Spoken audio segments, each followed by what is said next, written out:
Simon, cette nuit, dans son échec à la pêche, pouvait nous le dire. Lorsque nous sommes malheureux, nous souffrons le plus parce que nous regardons et non ce que nous voyons.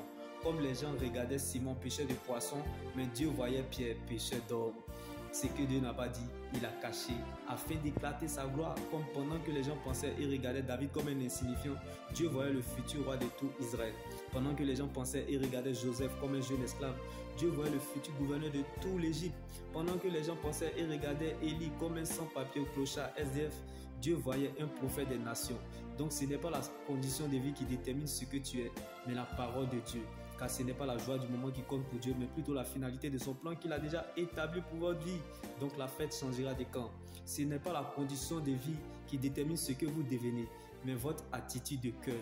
Car bien aimé, les grands combats et les grandes victoires se gagnent dans le secret. Car ce que Dieu fait pour nous dans le secret est plus grand que ce que nous regardons ou traversons. Comme David dans la bataille contre Goliath, l'Éternel est devenu sévère. La joie de David ne dépendait pas de ce qu'il regardait, la taille de Goliath, mais de ce qu'il voyait, la grandeur de son Dieu. Car Goliath était plus grand que David, mais la grandeur de David était Christ. Donc là où se trouve ta richesse, c'est là où se trouve ton cœur. Ce n'est pas les circonstances qui déterminent ta fin, mais c'est ce que tu es, tu le deviendras. Tu deviendras ce que tu dois devenir, non ce que tu traverses. Quand ton jour arrive, même Dieu ne discute pas. Ça ne s'imagine pas, mais ça se vit.